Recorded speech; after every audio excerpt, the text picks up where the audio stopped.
자, 우리 성도들은 항상 믿음을 지켜야 됩니다. 이 믿음을 지킨다는 것은 그렇게 간단하지가 않습니다. 왜 그러냐면 제일 첫 번째로 우리는 우리 역시 우리가 하나님을 믿지만 우리가 하나님을 직접 보거나 또 우리가 매일 어떤 막 환상과 이상과 막 놀라운 것들을 막 보고 체험하고 그런 게 아닙니다.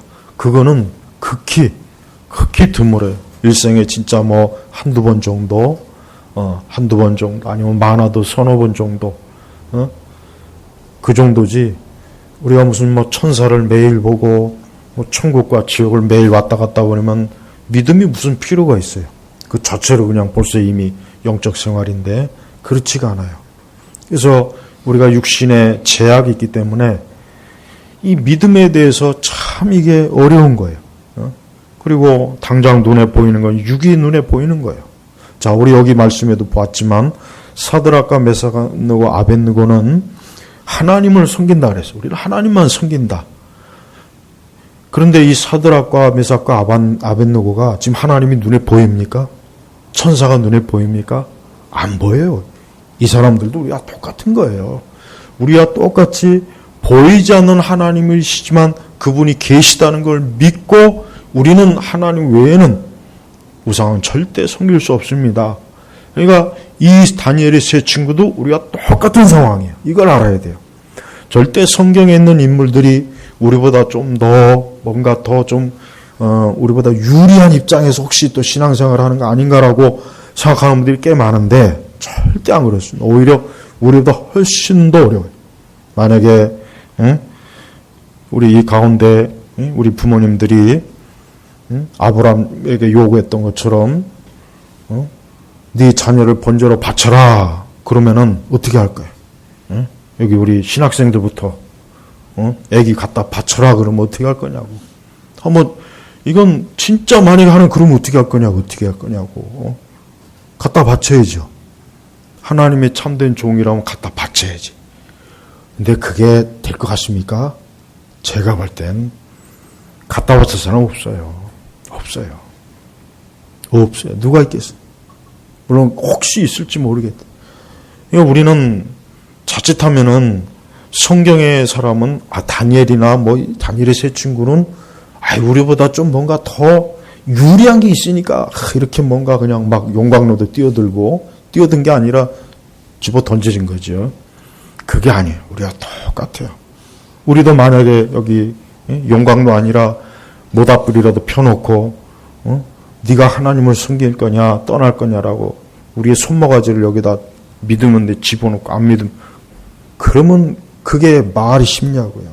어려운 거예요. 그러니까 절대 이 믿음을 지킨다는 건 우리 힘으로 안 돼요. 절대 내 힘으로 안 되니까 믿음 지키려면 어떻게 되냐면 별 수 없어요. 기도해야 됩니다. 기도하고 말씀 붙잡고 있지 않으면 믿음 못 지켜요. 예. 어떤 방법으로든 믿음 못 지킵니다. 천국을 봐도 못 지켜요. 지옥을 봐도 못 지켜요. 그러니까 우리가 믿음 지킨다는 건 어려워요. 당장 눈앞에 우리를 죽이려고 달려들고 사자가 달려드는데 그 앞에서 어떻게 믿음을 지킵니까? 한번 생각해 보십시오.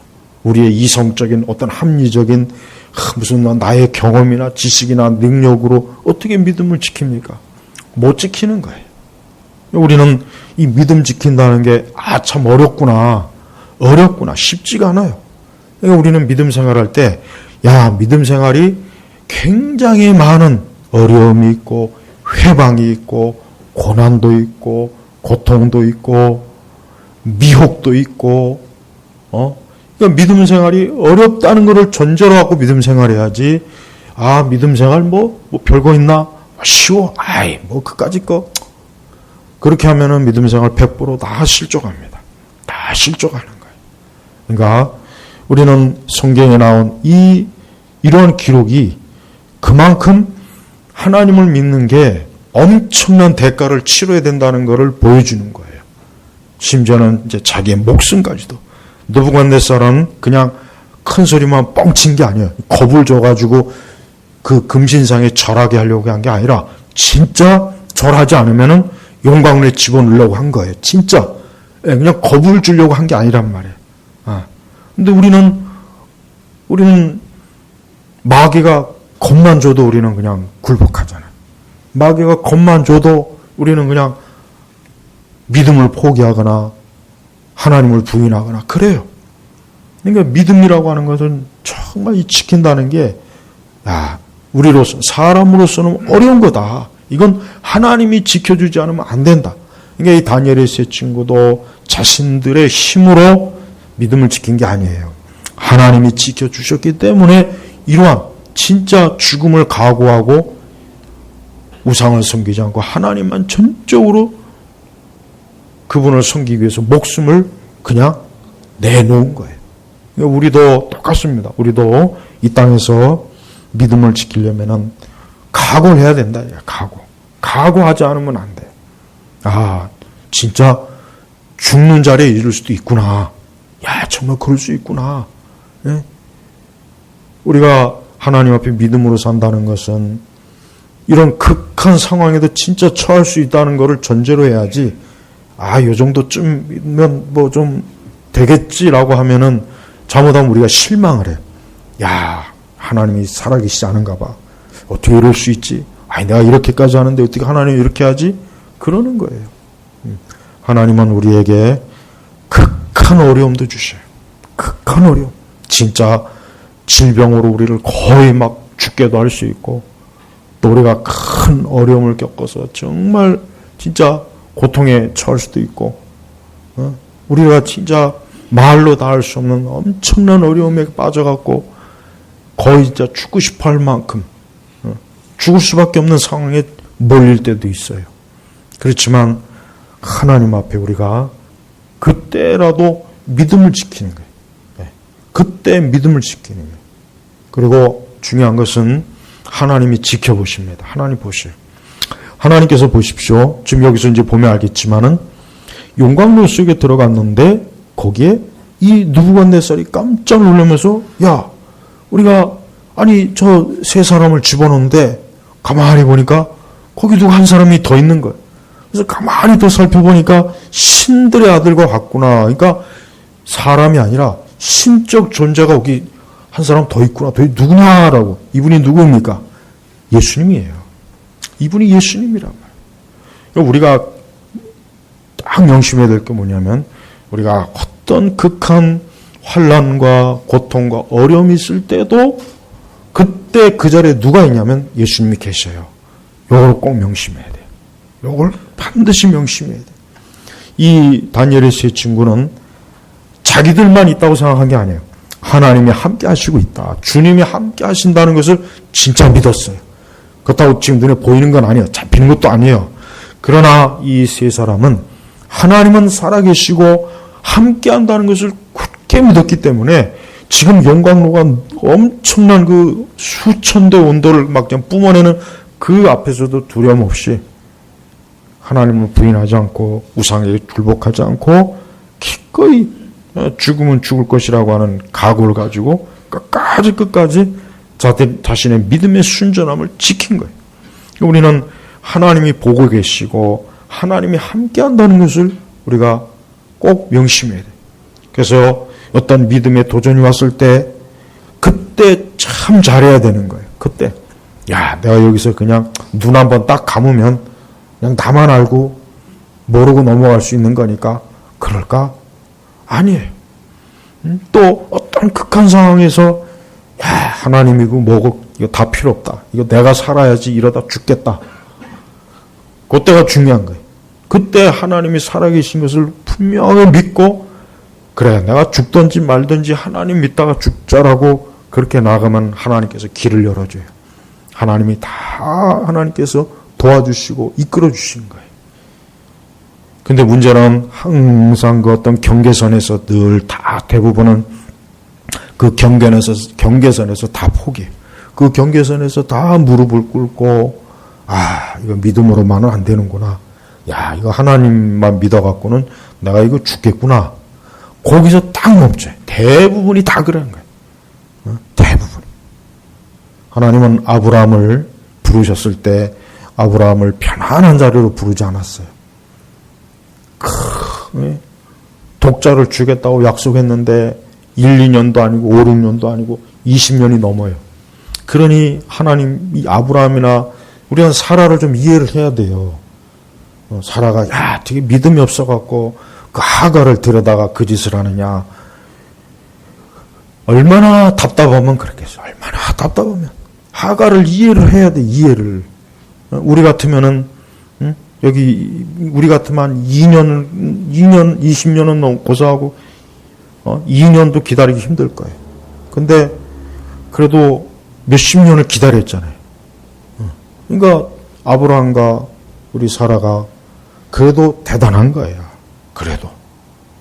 근데 이제 그 한 고비를 넘겨서 이제 이삭을 얻었는데, 또 그 이삭이 또 10대가 되니까 어느 날 갑자기 하나님 느닷없이 나타나가지고 그걸 바쳐라, 번제로 바치라 했으니 아브라함의 입장에서는 이게 도대체가 하나님이 뭐 하자는 거냐 도대체. 그렇게 오랜 세월 동안 겨우겨우 해서 줬는데 아니 이걸 또 갖다 바치라면 애초부터 주질 말든지. 왜? 그러니까 여러분 우리는 성경을 쉽게 읽으면 안 돼요. 성경을 자꾸 쉽게 읽어요. 쉽게. 뭐 아브라함이니까 그렇지. 아니에요. 절대 안 그렇습니다. 그게 우리의 입장이라고 생각해요. 하나님께서 아들을 바치라고 해요. 그러면 바치겠냐 이게. 못 바칩니다. 힘들어요. 불가능해요. 그러니까 아브라함이 얼마나 그 하나님 앞에서 그런 하나님이 그걸 요구했을 때 아브라함이 얼마나 밤새도록 아마 제가 볼 땐 아브라함의 머리가 다 빠졌을 것 같아요. 성경에 안 나왔겠지만 머리가 다 빠지든가 쉬든가 아주 완전히 아마 녹초가 됐을 것 같아요. 그렇지만 아브라함은 하나님 앞에 그 이삭을 바쳤어요. 그래서 히브리서에도 그렇지만 하나님께서 아브라함을 이제야 내가 나보다 네 자식보다 나를 더 사랑한 줄 하나님이 인정을 한 거예요. 인정을 한 거예요. 그 믿음을 하나님께 인정을 해 주신 거예요. 우리가 이런 게 있습니다. 우리 성도들도 하나님이 인격자이시기 때문에 우리는 하나님도요. 우리가 어떻게 하느냐에 따라서 우리를 또 어떻게 해줘요. 이게 지금 문제예요. 만약에 아브라함이 이삭을 바치기 싫습니다. 이삭 말고 저기 이스마엘 쟤를 좀 갖다 바치죠. 쟤. 어차피 저놈 저거 평소에 별로 마음에 안 들었는데 아니면 뭐 집안에 종 하나 그냥 아무나 갖다 바치죠.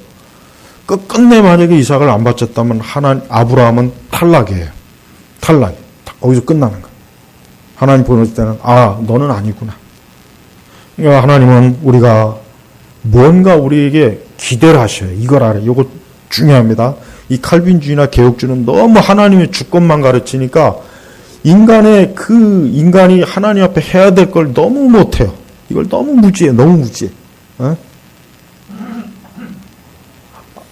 하나님도 우리 편에서 바라는 게 있어요. 하나님도 우리한테 바라는 게 있다니까. 하나님 인격자예요. 그러니까 하나님도 우리에게 바라는 게 있어요. 하나님 뭘 바라십니까? 하나님을 끝까지 믿고 따라오는 걸 원하는 거예요. 하나님을 전적으로 사랑하고 주를 위해서 살고 주님을 가장 사랑하고 주를 위해서 정말 헌신하고 주를 위해서 자신의 인생을 전폭적으로 하나님도 우리에게 원하는 게 있어요. 그러면 우리도 하나님이 원하는 걸 우리가 마땅히 하나님 앞에 해야 되는 거예요. 마땅히 해야 돼요. 예. 하나님의 주권으로 다 말아먹을 생각하면 안 돼. 그건 잘못된 거예요. 뭐든지 하나님의 주권 교리 갖고 다 은근슬쩍 넘어가는데 그러면 안 돼요. 하나님도 우리에게 원하는 게 있는 거예요. 원하는 게. 내 십자가를 져라. 예수님이 내 십자가를 져라. 십자가를 지고 나를 따라오라 그랬어요. 그러니까 우리는 십자가를 져야 되는 거예요. 그걸 안 지려고 이 핑계 저 핑계 되면 안 되는 거죠. 다니엘의 세 친구가 이제 이쯤에서 좀 힘들겠다. 그냥 이 정도까지 했으면 우리 그냥 할 만큼 했으니까 적당하게 우리 그냥 절 한번 하고 끝내자. 그러면은 하나님 편에서는 이 세 사람은 탈락이에요. 니들은 거기가 한계구나. 거기가 한계구나. 그러니까 하나님을 믿을 때 하나님이 인격자이시니까 내가 하나님께 뭘 바라는 게 있죠? 그럼 하나님도 똑같습니다. 하나님도 우리한테 바라는 게 있어요. 그 바라는 걸 무시하면 안 돼요. 하나님께서 우리에게 바라는 게 있다. 요구하는 게 있어요.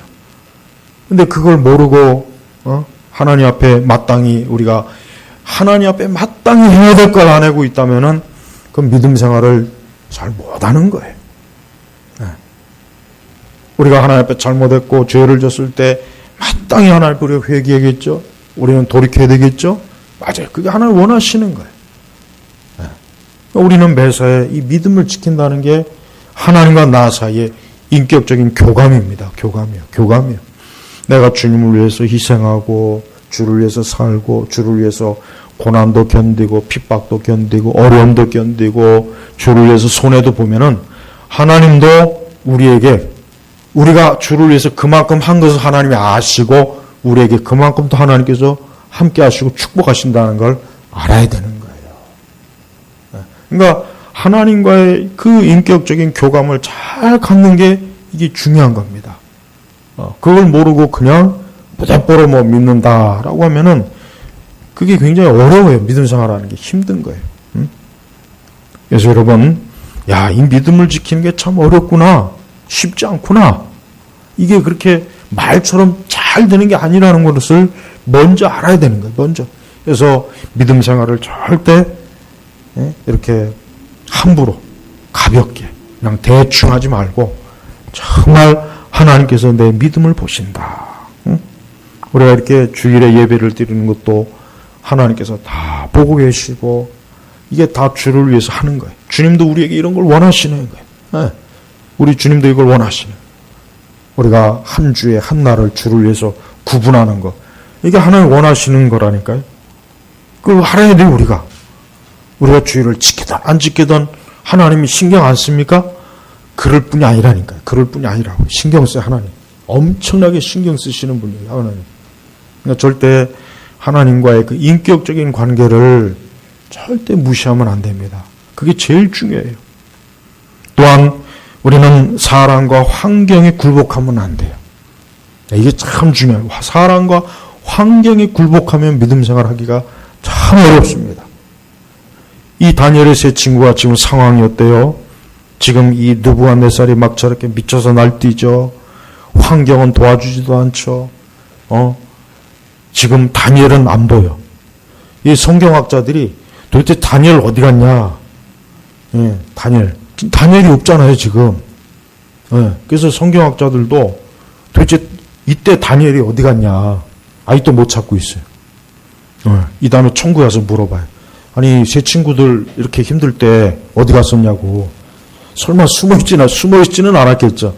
그래서 어디 멀리 뭐 출장을 갔다 뭐 이런 얘기도 하는데, 그 미스터리예요, 미스터리. 성경에 많은 것 중에 왜 이 세 친구들이 이렇게 어려움을 당하는데 다니엘이 없단 말이에요. 그 다니엘이 용케도 피했냐? 아니요. 나중엔 또 다니엘이 기도한다고 또 트집 잡고 이번엔 다니엘 가지고 또 그러죠. 그러니까 다니엘이 어디 갔는지는 몰라요. 어떤 주석학자도 정확하게 그걸 해결 보지 못해. 몰라 진짜. 그러니까 이 세 친구가 도와주는 사람도 없고 함께하는 사람도 적죠. 모두가 다 잡아 죽이려고 이를 막 갈고 있죠. 그러니 얼마나 지금 난처하겠어요. 그래도 믿음을 지키는 거예요. 그러니까 믿음을 지키는 것은 다른 사람하고 아무 상관이 없어요. 내 믿음을 내가 지켜야 돼요. 누구 핑계를 대면 안 돼요. 우리는 자칫하면 우리의 믿음 생활의 실패와 이거를 자꾸 다른 사람에게 핑계를 댈 수가 있어요. 누구 때문에 믿음 생활 안 된다. 누구 때문에 믿음 생활이 못했다. 그럴 일은 없어요. 우리는 믿음 생활할 때 오직 주님만을 상대해야지 사람하고는 아무 상관이 없습니다. 환경하고도. 나는 환경이 안 좋아서 믿음 생활하기 힘들어요. 그건 핑계예요. 100% 핑계입니다. 사람 때문에도 마찬가지고 어떤 이유든지 핑계를 대면 안 돼. 신앙생활이라고 하는 것은 핑계를 안 대는 게 제일 중요합니다. 아담이 선악과를 따먹은 것을 그 아내에게 책임을 전가했고 또 뱀새끼에게 책임을 전가하고 하나님이 기뻐하지 않는 짓을 했어요. 우리는 믿음 생활은 절대 어떤 이유로든지 사람이나 환경에 핑계를 대지 말고 이것은 나와 하나님과의 절대적인 문제지, 누구 때문에, 어떤 환경 때문에, 이건 안 되는 거예요. 이건 애초부터 없는 일이에요. 그거는 책임을 회피하려고 내가 꾸며낸 얘기란 말이야. 꾸며낸 얘기야. 사드락과 메삭과 아벳느고는 사람에게 핑계를 대거나 환경에 핑계를 안 댔어요. 자기에게 닥친 이 문제를 믿음으로 이겨내려고 했지, 이게 지금 환경이 안 좋아서, 상황이 안 좋아서 어쩔 수 없으니까, 그냥 잠깐만 우상에게 절하자. 그러진 않았잖아요. 그러니까 사람과 환경에 굴복하면 안 돼요. 핑계를 대면 안 돼요. 우리 주님은 그걸 기뻐하지 않아요. 우리 주님도 십자가에 고난을 당하실 때 어디 핑계 대는 거 봤습니까? 저 빌라도 때문이다, 사두개인 제사장들 때문이다, 저 유대인들 때문이다, 누구 때문이다. 예수님은 핑계를 안 댔어요. 담담하게 십자가에 매달려 죽으셨단 말이에요. 우리도 믿음 생활할 때 사람이나 환경의 핑계를 절대 대면 안 돼요. 오직 주님, 오직 예수님만 바라보고 신앙생활하는 것이지, 이런 핑계 저런 핑계 대기 시작하면은 한도 끝도 없습니다. 한도 끝도 없습니다. 사람이 심판을 받고 멸망하는 것은 자기 죄지 옆 사람 죄 때문에 가는 게 아니에요. 옆 사람 때문에 천국 가는 게 아니에요. 내가 예수님 믿고 구원받아 천국 가는 거지 누구 때문에 천국 가는 게 아니란 말이에요. 그러니까 사람이나 환경은 우리에게 어떤 영향을 주지 못해요. 내가 하나님을 굳게 잘 믿겠다 하면 그거로 끝나는 거예요. 사람이 나를 좌지우지 못합니다. 환경이 나를 좌지우지 못해요. 나만 믿음에 굳게 서면 어떤 것도 나를 회방하지 못하게 되어 있습니다. 그러니까 굳건하게 믿어야 돼요. 그리고 우리는 항상 믿음의 승리를 추구해야 돼요. 믿음의 승리. 신앙은 승리해야 돼요. 승리입니다. 믿음은 승리해야 돼요. 믿음의 패배를 절대 원해서도 안 되고 그 길로 가서도 안 됩니다. 그래서 매일매일 우리는 믿음이 승리하는 믿음으로 가도록 우리가 주님 앞에 굳건하게 서기를 힘써야지, 패배하는 믿음은 안 돼요. 자꾸 믿음으로 이겨야 돼요. 믿음으로 환경을 이기고, 믿음으로 사람도 이기고, 믿음으로 자기 자신도 이기고, 믿음으로 계속 극복해 나가는 거예요. 눈앞에 당장 막 어렵고 보이는 것도 없고 잡히는 것도 없고 힘들지만 믿음으로 계속 나간 거. 한 걸음 한 걸음 또 나가고 또 나가고 또 나가고. 그러니까 우리는 천국에 가는 그날까지 계속 가는 겁니다. 뒤를 돌아보면 안 돼요. 좌우로 보면 안 되는 거예요. 그냥 한 방향으로 계속 가는 거예요. 어디까지? 천국까지 가는 거예요. 천국까지. 마귀는 우리 믿는 사람들을 끌어내립니다. 옆길로 새게 만듭니다. 뒤를 돌아보게 만듭니다. 마귀가 하는 일은 그거예요. 그러니까 신앙생활은 머리가 좋고 나쁜 거는 아무 상관없어요. 머리가 좋다고 많이 배웠다고 신앙생활 잘하진 않습니다. 그거하고는 아무 상관이 없어요. 신앙생활은 성적순이 아니에요. 지능이 아니에요. 오직 주님만을 바라보고 가느냐 안 가느냐 여기에 따른 거예요. 절대 신앙인은 어떤 세상적인 조건하고는 아무 상관없습니다. 아무 상관이 없어요. 신앙은 오직 주님만을 바라보고 나가는 거지, 거기에 어떤 것도 붙여서는 안 되고 붙여봐야 아무 소용도 없어요. 그냥 주님 외에는 다른 걸 보지 않고 그냥 가야 돼요. 때때로 우리가 잘못할 수도 있고 실족할 수도 있고 뭐 할 수도 있고 그래도 다시 일어나서 또 가는 거예요. 일어나서 또 가고 또 가고 또 가고. 신앙이라고 하는 것은 중단 없이 그 다음에 천국에 가는 그날까지, 거기에 딱 도착해서 거기 안착하는 날까지 계속 믿음을 가지고 주님을 쫓아가는 게 이게 참된 신앙입니다. 사드락과 메삭과 아벳느고는 끝까지 갔잖아요. 어디까지 갔습니까? 용광로까지 갔잖아요. 끝까지 간 거예요. 끝까지. 어디 한번 보자. 우리의 믿음이 이기느냐, 느부갓네살이 이기느냐. 끝까지 갔어요. 끝까지. 중도 포기 안 했어요. 중간에 멈칫하지 않았어요. 중간에 뒤돌아서지 않았습니다. 그래? 용광로가 끝이야? 그럼 가지 뭐. 끝까지 간 거예요. 끝까지. 근데 우리는 그렇지 않아요.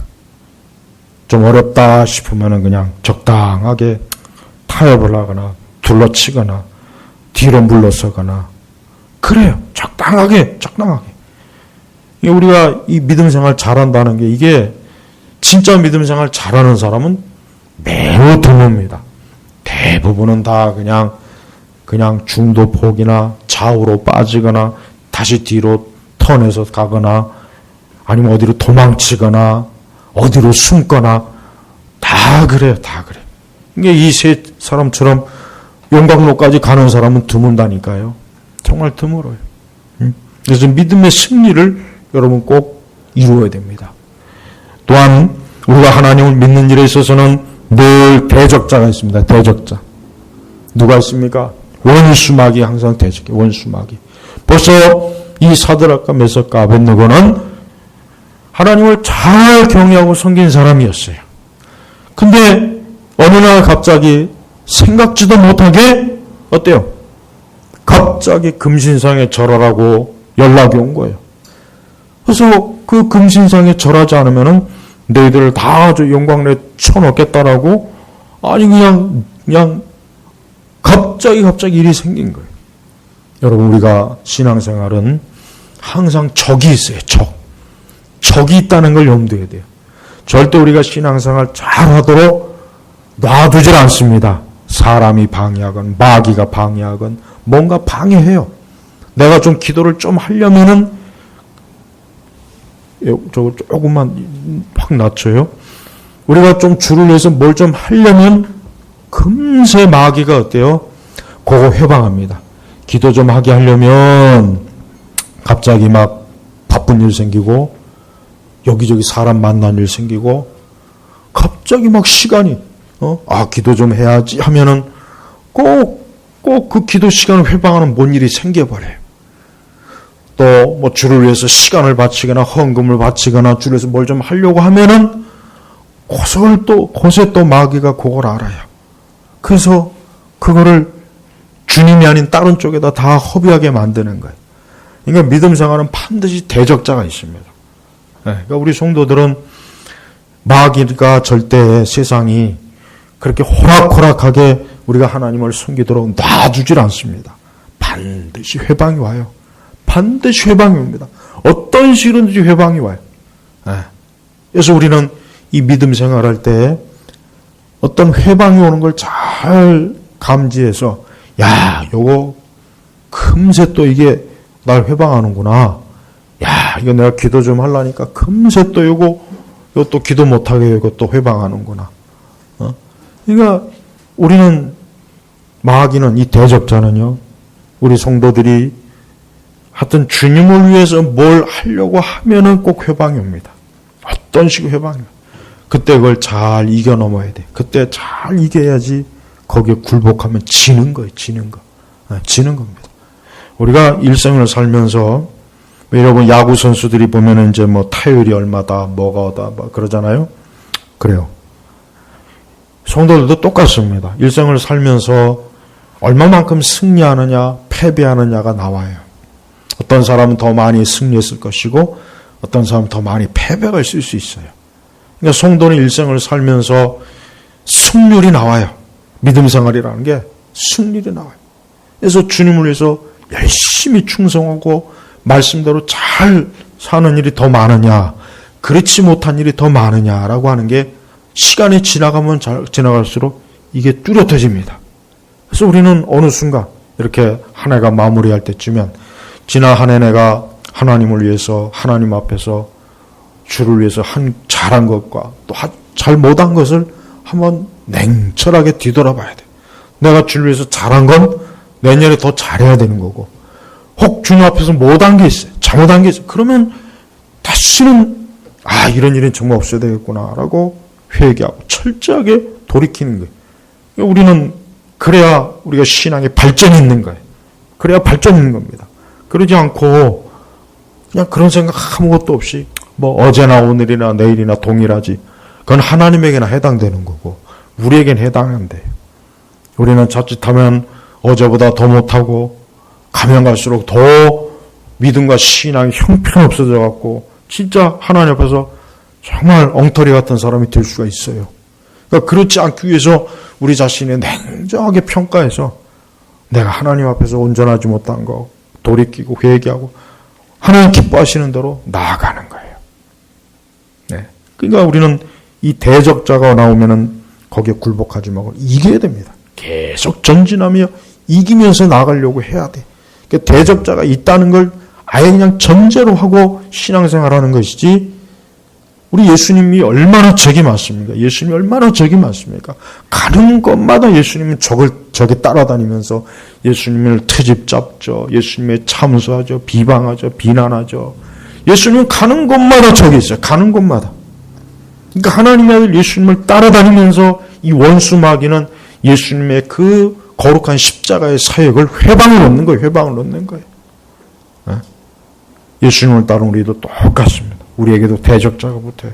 오늘 아무리 예배 잘 드리고 말씀 잘 들어도요, 벌써 문 밖에 나가는 순간 마귀는 우리를 따라다니면서 어떻게 하면 실족할까, 넘어뜨릴까, 어떻게 하면 죄짓게 할까, 어떻게 하면 그냥 마귀는, 그게 마귀가 하는 일이에요. 그러니까 마귀가 하는 일은 당연한 거예요. 그러니까 우리 성도들은 이게 또 한 주간 이 대적자들을 어떻게 이길까, 어떻게 이길까 기도하면서 이겨내야 됩니다. 또한 믿음을 지키는 데서 가장 중요한 것은 우리의 마음을 지키는 겁니다. 마음을 지키는 겁니다. 우리의 마음과 우리의 감정을 지키는 거예요. 네. 인간은 기계가 아니에요. 인간은 기계가 아니기 때문에 가장 믿음 생활이 힘든 이유는 뭐냐? 우리의 마음과 감정이 자꾸 떨어지는 거예요. 하나님에게서 멀어지고, 말씀에서 멀어지고, 기도에서 멀어지고, 은혜에서 멀어지고, 하나님의 능력에서 멀어지고. 그래서 우리의 이 믿음이 자꾸 어때요? 굳건하게 계속 강하게 유지되어야 되는데 이 믿음이 자꾸 흔들리는 거예요. 떨어지는 거예요. 마치 베드로가 무리를 걸을 때 베드로가 왜 물에 빠졌습니까? 바람이 출렁이니까. 바람이 막 부니까 그 물이, 갈릴리 호수가 출렁출렁 거리니까 어때요? 베드로가 덜컥 겁이 나서 이거 이러다 죽겠구나. 그래서 그냥 팍 빠져버린 거예요. 우리도 그렇습니다. 여러분, 우리는 이 세상을 우리가 믿음 생활한다는 것은 무리를 걷는 거나 똑같은 거예요. 우리도 무리를 걷는 거나 똑같은 거예요. 그러니까 성도는 믿음을 가지고 온전하게 살아갈 때 무리를 걸을 수가 있어요. 그러나 우리도 우리의 감정이나 우리의 생각이 막 요동치고 막 흔들리면은 금세 훅 빠져버려요. 이게 믿음 생활이라는 것도 참 이게 기복이 심해요. 어쨌든 좋았다, 어쨌든 싫었다, 어쨌든 이게 이 믿음 생활이 참 어려워요. 감정의 기복도 이겨야죠. 마음의 그 변덕도 이겨야죠. 우리의 생각도 막 수시로 막 갑자기 이 생각 들었다, 저 생각 들었다가. 그러니까 믿음 생활이 힘든 거는 그런 것 때문에 힘든 거예요. 그런 것 때문에.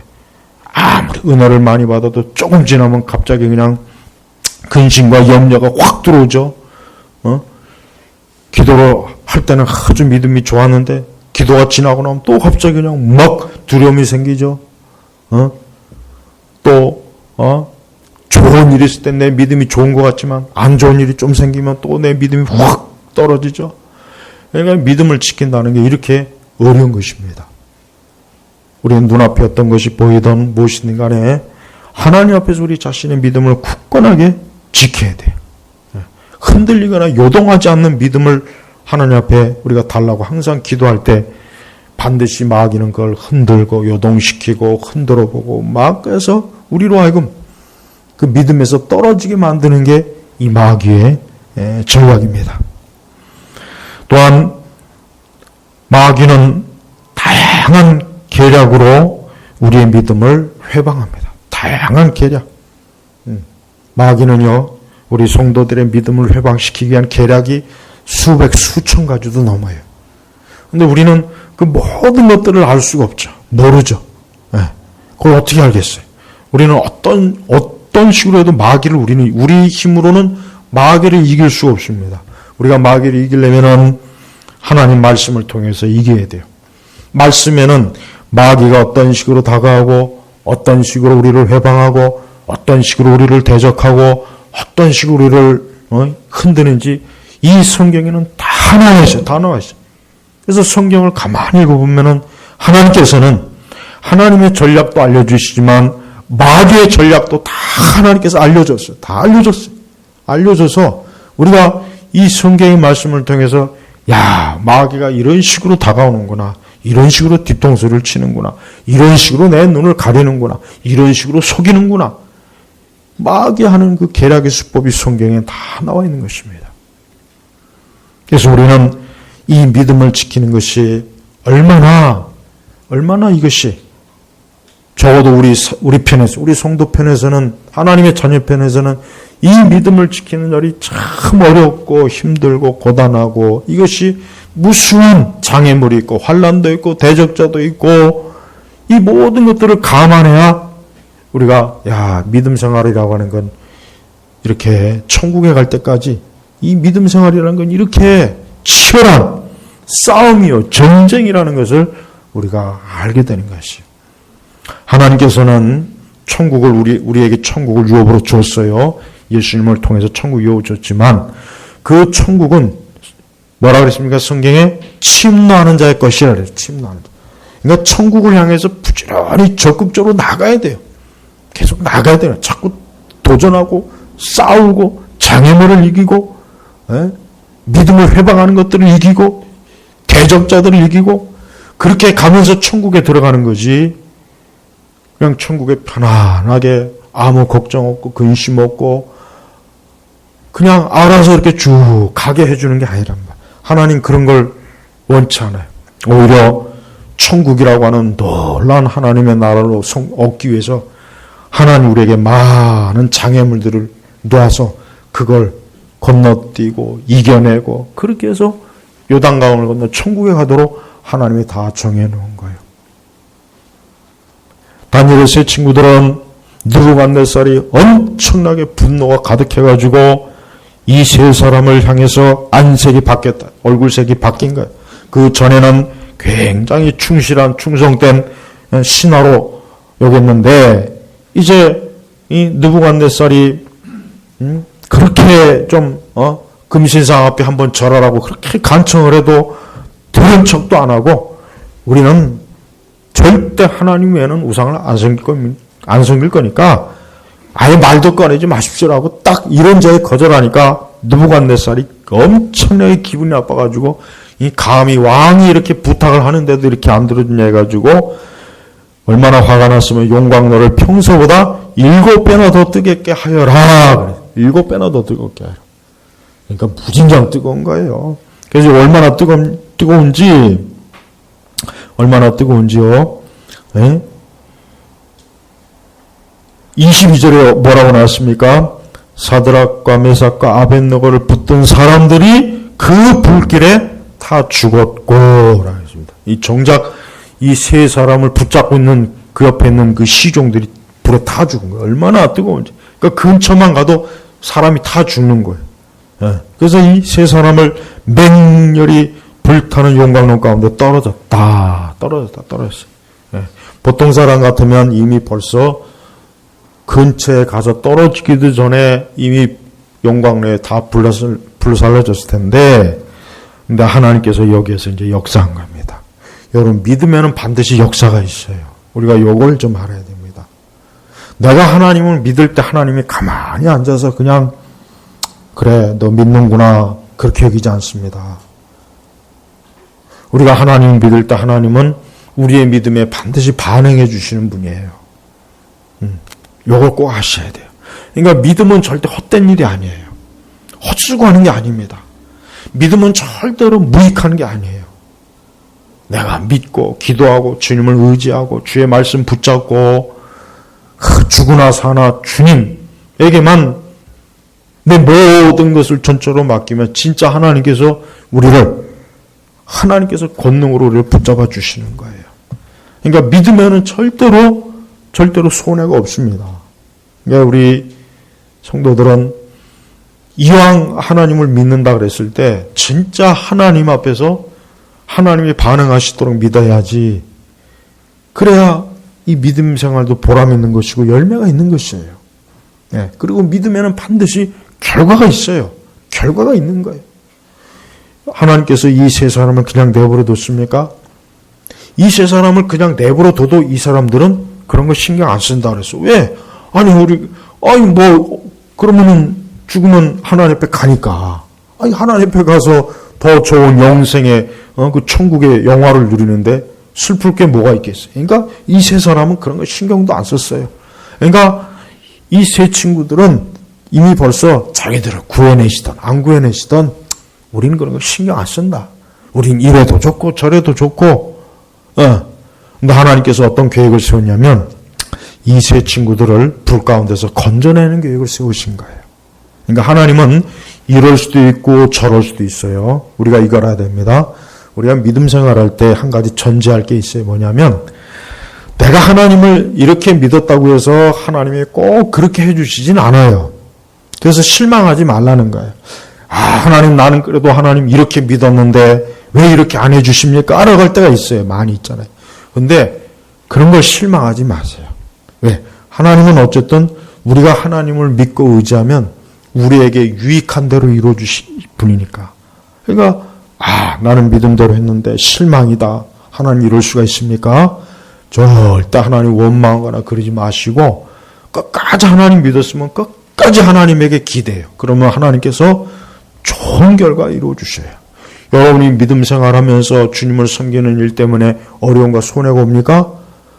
그냥 두세요. 그럼 하나님이 더 좋게 해주셔요. 주일 성수하는 것 때문에 좋은 직장 못 구해요? 계속 주일 성수해요. 그럼 하나님이 원래 내가 생각한 것보다 훨씬 더 좋은 자리를 주셔요. 더 좋은 걸 주시는 거예요.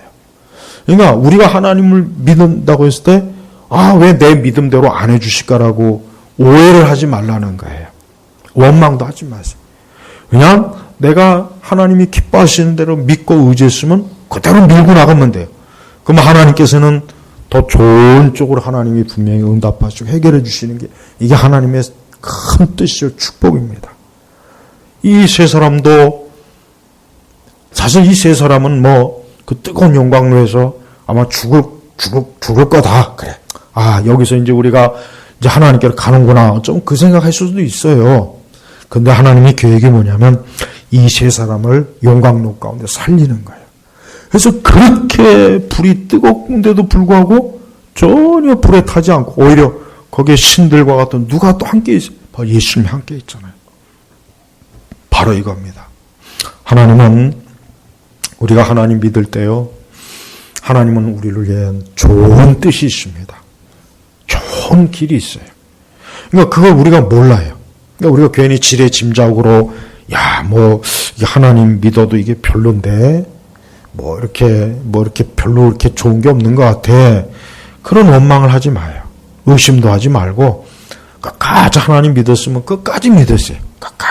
끝까지 믿어야지 중도에 이렇다 저렇다 자꾸 판단하고 포기하고 그러지 말라는 얘기예요. 그러니까 우리는 하나님께서 이 세 사람에게 어떠한 결과를 주시느냐. 이 세 사람을 불에 타지 않았어요. 신기하지 않습니까? 초자연적인 역사잖아요. 하나님이 하신 거예요. 하나님께서 이 세 사람을 영광 가운데서 불타지 않게 하나님이 좀 보호한 거예요. 그리고 그 자리에 주님이 함께 있어요. 우리가 어떤 불타는 시험과 불타는 믿음에 도전에 있을 때 거기에 우리 홀로 있는 것이 아니라 누가 함께 하십니까? 예수님이 함께 하십니다. 진짜 예수님이 함께 하셔요. 하지만 대부분은 예수님과 영광로에서 예수님과 함께하는 체험을 못 누립니다. 왜 그러느냐? 끝까지 믿음을 가지고 여기까지 가지 않으니까. 용광로 앞에서 멈추니까. 거기서 딱 멈추는 거예요. 그러니 용광로 속에서 예수님과 함께하는 걸 체험을 못 누린 겁니다. 그러니까 믿음에도 단계가 있어요. 확실히. 예수님 믿는 믿음에는 단계가 없지만 예수님을 믿고 나서는 그 다음부터는 믿음의 단계가 확실히 있습니다. 어떤 사람은 진짜 이 세 사람처럼 그 불같은 용광로에서 주님과 함께하는 그런 엄청난 체험을 믿음의 체험을 하는 사람이 있는데 어떤 사람은 아예 근처에도 못 가는 거야. 근처에도. 아예 그냥 근처에 가볼 생각이 없어요. 아예. 그냥 딱 멈춰버려요. 그러니까 그 사람은 거기가 한계예요. 그 사람의 믿음은 거기서 한계예요. 거기서 한계. 어떤 사람은 용광로 가운데 들어가는 믿음이 있고 어떤 사람은 그 앞에서 멈추는 믿음이 있고 어떤 사람은 아예 그냥 시작도 안 하는 믿음이 있어요. 아예 그냥 굴복해버린 거야. 그냥 처음부터. 여러분은 여러분의 믿음의 단계가 어디까지라고 생각합니까? 여러분의 믿음의 단계가 어디예요? 끝까지 하나님이 나를 전적으로 책임져 주시고 나를 처분해 주기를 전적으로 믿고 그렇게 하나님을 쫓습니까? 아니면은 어느 한계가 딱 왔을 때는 아유 이제 안 되겠다. 이젠 도저히 안 되겠다. 이건 뭐 믿음이나 신앙으로 살다간 이거 굶어 죽겠다. 이거 뭐 그냥 잘못하다가 그냥 쫄딱 망하겠다. 그렇게 합니까? 단계가 있는 거예요, 단계가. 그러니까 우리는 하나님을 섬기는 일에 있어서 하나님과 끝까지 한번 끝까지 가보자 하는 마음을 가지고 신앙생활을 해야지. 그냥 어느 한계, 인간적인 관점에서만 갔다가 그냥 거기서 딱 멈춰버려요. 거의 99%는 다 그럽니다. 끝까지 용광로 속까지 들어가지는 않아요. 거기까지는 들어갈 믿음이 없는 거예요. 거기까지 들어가면 죽으니까 아우 거기는 안 돼. 거기까지는 내가 힘들어서 못할 것 같아. 거기서 멈추는 거예요. 만약에 다니엘의 세 친구가 그랬다면 그들은 용광로 가운데서 주님과 함께하는 그런 놀라운 은혜를 저들은 누리지 못했을 거예요. 그러지 않겠습니까? 우리는 우리의 믿음의 단계가 어디 있는지 알아야 돼요. 우리 성도들은 오직 주님만 눈에 보여야지 그래야 믿음 생활을 할 수 있습니다. 주님 외에 다른 게 보이면 안 됩니다. 주님 외에 다른 게 눈에 들어오면 안 돼요. 그런 믿음 생활 하기가 어려워요. 힘들어요. 눈에 보이는 게 없어야 돼요. 누구밖에. 예수님 외에는 눈에 보이는 게 없어야 돼요. 예수님만 보여야 됩니다. 예수님만 붙잡아야 됩니다. 예수님만 함께하면 된다라는 그 믿음을 가지고 우리가 세상을 살아나가야지. 그래야 용광로 가운데 계신 예수님을 만나지 체험을 할 수 있지. 그러지 않으면 다 멈춰요. 다 멈춰요. 다 멈춰요. 그러니까 우리는 끝까지 주님과 함께 가자는 이 각오를 가지고 그래 내가 끝까지 이렇게 가다가 어디 뭐 망하지 무너지지 뭐 이대로 가다 뭐 죽지 그렇게까지 가는 사람이 그게 성경에서 참 하나님 기뻐하시는 믿음이에요. 네. 그러니까 우리는 하나님께서 그런 믿음을 가지고 있는 사람을 기뻐한다는 걸 우리가 알아야 돼요. 왜? 하나님 인격적인 분이에요. 그래서 하나님도 하나님을 끝까지 쫓아오는 사람과 함께하는 사람을 기뻐하지 뭐 이거 가리고 저거 가리고 뭐 이거 핑계대고 저거 핑계대고 뭐 하나님 나도 너 별로다. 너도 나 별로인 것 같은데 나도 너 별로다. 거리감이 생기는 거예요. 우리가 하나님이 어떠한 분인지를 우리가 잘 알아야 돼요. 성경 보십시오. 성경 전체 보면은 하나님께서 얼마나 하나님의 백성들 자녀들에게는 아주 철저하게 하나님 외에는 다른 게 보이지 않기를 하나님 원하신다니까요. 하나님 외에는 자식도 보이면 안 돼요. 남편도 보이면 안 되고 아내도 보이면 안 되고 하나님 외에 자꾸 다른 게 보이면 안 돼요. 그런 거 다 무시해. 다 무시해야 돼. 다 무시해야 돼. 네. 주님을 더 사랑하지 않으면 주님께서 뭐예요?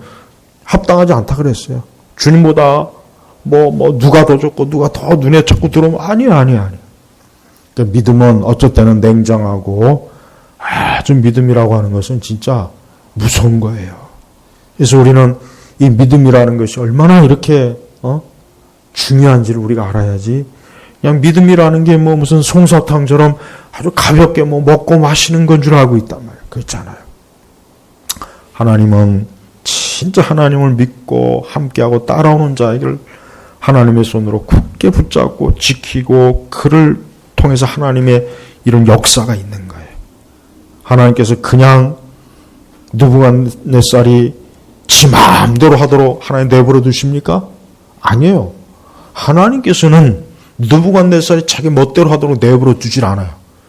모든 건 하나님이 주권이 있기 때문에 용광로 불을 평소보다 7배나 뜨겁게 해라? 하나님 앞에는 아무 소용이 없어요. 하나님 앞에는 아무 상관없어요. 그런 거. 우리가 이 세상을 살아갈 때요. 예수 믿는 사람들이 예수님에 대한 절대적인 믿음이 있어야 되는데 그 절대적인 믿음은 굉장히 드물어요. 다 불순물이 있어. 불순물. 5만 가지가 낀 거예요. 그러니까 하나님께서 우리에게 연단하시고 훈련시키고 우리로 하여금 많은 시험을 당하게 하는 이유가 뭐냐면 하나님만 바라보도록 훈련시키는 겁니다. 하나님만 바라보게 자꾸 훈련시키는 거예요. 그래서 하나님은 우리가 주님만 바라보도록 우리에게 어려움을 많이 줘요.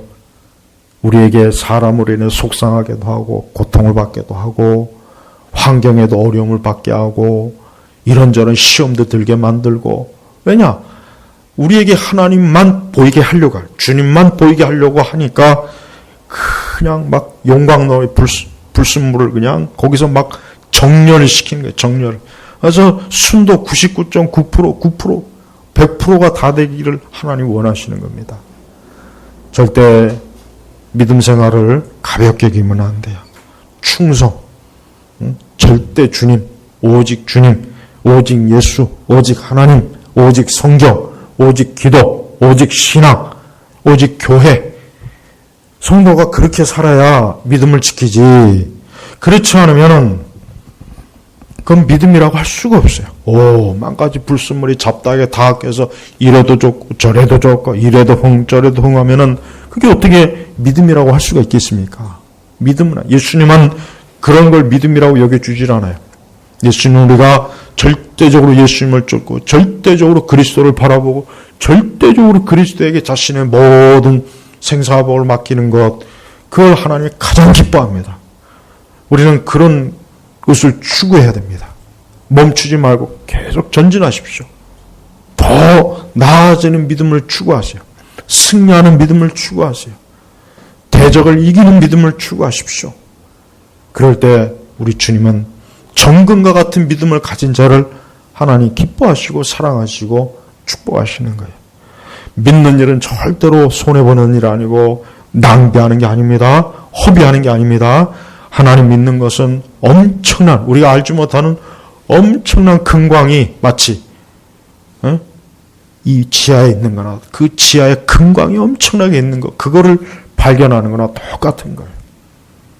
제발 그저 뭐 이 공깃돌 같은 황금 몇 개 주워가지고 그거 좋다고 하지 말고, 땅 속에는 엄청난 광맥, 엄청난 보석 원석들이 가득한, 그걸 우리 성도들은 그 하나님 나라의 그 엄청난 걸 우리가 추구해야지. 그냥 자잘한 요거 가지고 그러지 마요. 그러니까 무엇이든지 하나님 믿는 믿음으로 인생을 살면 그 인생은 반드시 사실 정말 승리할 수 있고 성공할 수 있습니다. 그건 사실입니다. 근데 그렇게 되기까지가 진짜 어려워요. 그렇게 되기까지가 얼마나 많은 거치는 게 있겠습니까?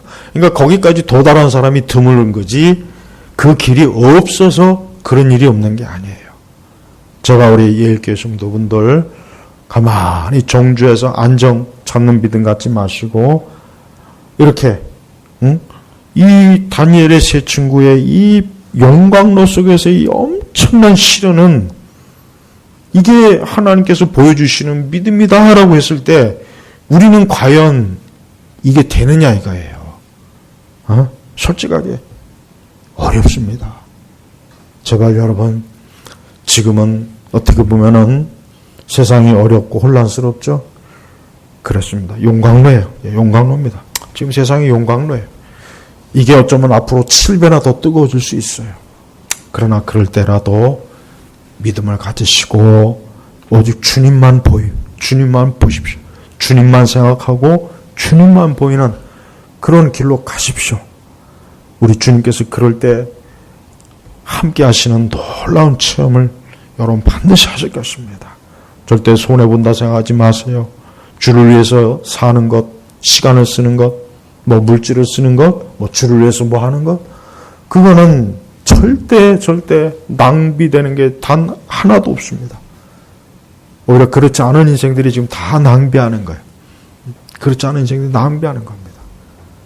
제발 지혜로운 자, 사람이 보기에는 다른 길 같아도 필경 그 길은 사망의 길이라고 그랬죠? 대부분의 사람들이 다 그 길로 간다는 거예요. 그러나 하나님 보실 때 복된 믿음의 길로 여러분이 가신다면 거기엔 생명이 있고 능력이 있고 놀라운 것이 있습니다. 그러니까 여러분 주님께 전적으로 믿음으로 올인하시길 주의 이름으로 축복합니다. 기도하겠습니다. 하나님 아버지 감사합니다. 다니엘서의 강의를 하면서 우리도 똑같이 지금 용광로가 우리 앞에 있고 또 이게 어쩌면 앞으로 7배나 더 뜨거워질 수도 있겠지만 우리 예일교회 있는 우리 성도들은 오늘 다니엘의 세 친구와 같이 하나님을 믿는 믿음에 있어서 조금 더 흔들리지 말고 아주 끝까지 주님과 함께 가고자 하는 그런 믿음으로 주님 앞에 설 수 있도록 도와주옵소서. 함께 해주옵소서. 예수님의 이름으로 기도 올렸습니다. 아멘.